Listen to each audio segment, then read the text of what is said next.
Force et honneur! Force et honneur! Je ne me bats pas pour le pouvoir. Je me bats pour libérer Rome des hommes comme eux. C'est la guerre! La vraie guerre! Je m'appelle Brice Lopez, je suis directeur de la SARL ACTA et aujourd'hui, je vais vous dire ce qui est vrai et faux dans Gladiator 2. À l'abordage!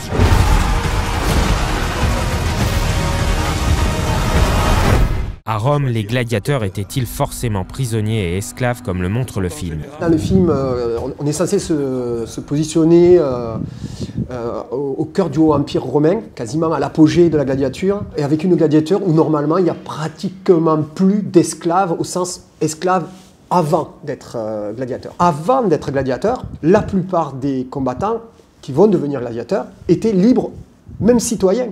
Et quelques-uns esclaves. Ils doivent signer un contrat, ils doivent prêter un serment, et en prêtant ce serment, ils deviennent serviles. Quand ils sont dans l'école de gladiateurs, ils sont bien serviles, ils sont bien esclaves, des esclaves à durée déterminée, des esclaves bien traités. On va s'en servir pour gagner de l'argent, donc on doit les traiter correctement. Mais a priori, avant de devenir gladiateurs, ils peuvent être de tous les horizons. Et ça, on le sait grâce à des textes de loi qui ont été découverts, notamment dans le sud de l'Espagne ou dans l'Orient romain, à Sardes ou à Italica. Tout le monde peut être gladiateur. Hommes et femmes, citoyens, libres ou esclaves. Dans le film, on ne voit que des prisonniers de guerre qui vont être là. Et ça, c'est une énorme confusion. On va allègrement mélanger ce que pouvait être un prisonnier de guerre lors d'un spectacle où on va les mettre à mort parce que c'est des prisonniers de guerre et c'est des condamnés, donc de toute façon ils vont mourir. Et puis des gladiateurs qui eux sont des sortes de sportifs professionnels qu'on utilise à des fins très particulières, liés au culte impérial. À la limite, on serait au 2e avant ou au 3e avant, où il y a déjà des gladiateurs, mais on ne sait pas très bien comment ils fonctionnaient, et sûrement qu'il pouvait y avoir des prisonniers. Mais là, non, plus sous le Haut Empire. Les combats de gladiateurs se terminaient-ils systématiquement par la mort? Ça, c'est aussi notre image d'Épinal qui a été développée par les films péplum et plus largement par l'histoire écrite officielle du 19e siècle. On sait par les inscriptions archéologiques, et là elles sont nombreuses, qu'il y a en gros deux types de combats. Des combats où les gladiateurs ne risquent jamais leur vie et des combats où potentiellement, ils peuvent risquer leur vie, mais ça ne veut pas dire qu'ils vont mourir. Les gladiateurs sont de toute façon payés à l'avance. Ce qui veut dire que finalement, victoire ou défaite n'a pas une grande importance. Ce n'est pas une compétition. C'est avant tout un show, un spectacle. Il n'est pas question de tuer l'autre pendant le spectacle, mais de le faire saigner, d'offrir le sang, d'offrir la sueur, d'offrir l'engagement, d'être dans le munus, ce qu'on dit en latin, l'offrande. Dans les combats où la mort est possible, celui qui a perdu, qui a posé le genou au sol, qui a abandonné, va devoir demander la mort au producteur du spectacle. Oui, il y a des morts, mais ce n'est pas une mort systématique, ils ne s'entretuent pas, et dans tous les cas, les deux combattants se connaissent et s'entraînent ensemble. Vivent ensemble. C'est complètement illogique de les voir s'entretuer. Les empereurs romains dirigeaient-ils leurs pouces vers le bas pour imposer la mort? C'est une pure invention du 19e siècle, fin du 19e, début du 20e. C'est Jean-Léon Gérôme, peintre pompier, qui a fait un fameux tableau Pollice Verso, où il met dans les gradins, empereur ou en tout cas éditor, pouce renversé, regard haineux, gladiateur sur la piste écrasé du pied par son adversaire, et superbe tableau qui n'a rien de réaliste. Jérôme, comme beaucoup d'artistes de son temps, était réellement passionné d'antiquité, et avec l'avènement de l'archéologie qui était naissante et des antiquaires qui commençaient à sortir, on commençait à sortir des choses, des fouilles, il a vu des objets archéologiques, il les a copiés, les a croqués, et il les a remis, mixés dans un tableau où il a purement fait une invention. Au même moment, les latinistes se posent des questions sur les traductions des textes, éventuellement les revoient, et là, il y a la concordance d'événements incroyables, un doute sur une traduction d'un texte de Juvénal, qui est le seul à utiliser le terme de versus pour ce fameux signe, Pollex versus, alors que les autres parlent de Pollex infestus. Et ce qui est fou, c'est que ce tableau va infuser le cercle d'escrime à San Francisco,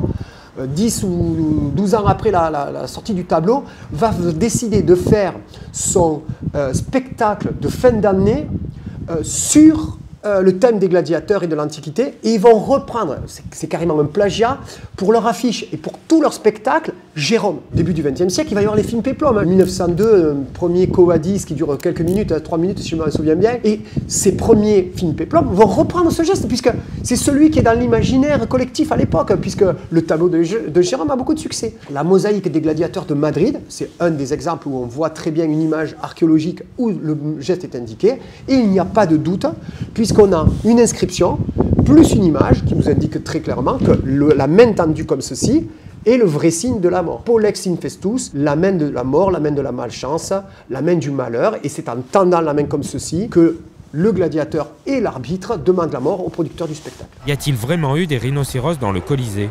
Il y a eu des animaux sauvages dans les amphithéâtres romains, hein, pour ce qu'on appelle les africanae, donc les chasses africaines, même si ces rhinocéros ne venaient pas d'Afrique. Le problème n'est pas le rhinocéros en soi, le problème est ce qu'il en fait du rhinocéros. Il fait quelqu'un, un gladiateur, avec une armure mixée, il mélange un casque de traces ou de myrmillon avec des ocréas, avec un plastron, qui chevauche un rhinocéros, avec une selle et des étriers. Et le rhinocéros, il le guide, hein, il fait ce qu'il lui dit. Purement improbable. Oui, ça aurait été combattu par ce qu'on appelle les venatores, les chasseurs dans l'Antiquité. Oui, ça existait, mais non, ce ne sont pas des gladiateurs. C'est pas la chasse où on va absolument tuer un animal. C'est des animaux mis en scène, soit l'un contre l'autre, soit chassés, soit simplement pour du dressage. Les programmes de spectacle en archéologie qu'on a trouvés, on a les chasses le matin et l'après-midi, on a les gladiateurs. A-t-on rempli le Colisée d'eau pour reconstituer des batailles navales?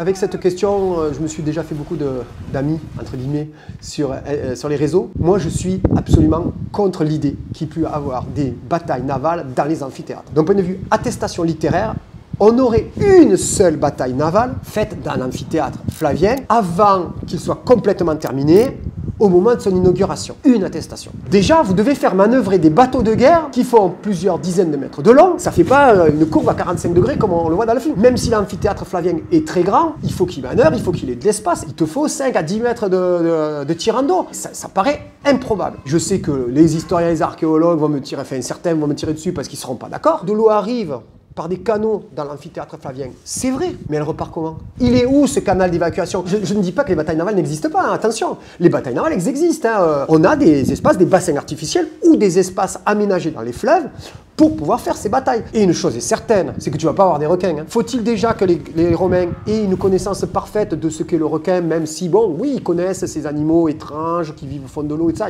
Ils ont, hein, c'est des marins, donc ils connaissent. Mais faut-il qu'ils soient capables de les attraper, de les amener vivants et de les mettre dans de l'eau de mer? Quelle est votre critique générale de Gladiator 2? J'ai été déçu par Gladiator 2. Je m'attendais à vivre un souffle épique comme lors du premier.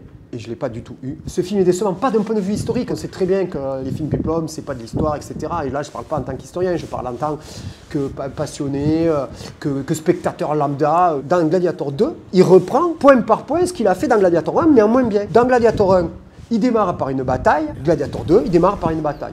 Bon, bataille terrestre, bataille navale, mais une bataille. Dans Gladiator 1, cette bataille, elle est épique. La course de Ridley Scott avec son cheval, avec le loup qui le suit, la symbolique que ça représente, la musique qu'il y a dedans, le côté hyper épique, et ça monte, et ça monte, et ça monte. C'est juste extraordinaire. Là, on a Pedro Pascal qui part, qui veut se comparer, mais en courant. Il monte péniblement à une tour où il est obligé d'enlever son casque et son bouclier pour aller se mettre à combattre avec les autres avec un glaive qu'il tient à deux mains comme une épée médiévale. De cette bataille naît le héros qui veut combattre Rome parce que sa femme est morte. Dans le premier, qu'est-ce qui se passe? De cette bataille naît le héros qui veut combattre Rome parce que Rome fait assassiner sa femme et son fils. La même chose. Et là encore, ça n'a pas le même souffle. Quand vous voyez le moment où, dans Gladiator 1, il part chez lui, en Espagne, le moment où sa femme et son fils sont assassinés, on voit très bien le jeu d'acteur sans qu'il y ait même une seule parole. Là, elle prend une flèche, elle meurt. Bon, ça aura au moins peut-être suscité l'intérêt des plus jeunes pour l'histoire. Au final, c'est ça qu'il faut retenir. Hein. Et j'invite tout le monde à aller le voir, hein, parce que ce qui est important, c'est pas la critique que moi j'en fais, ou qu'un critique, un grand critique de cinéma va en faire. Ce qui est important, c'est que les gens aillent au cinéma et se fassent leur propre opinion. Moi, en tant que spectateur, j'ai pas aimé. Les dieux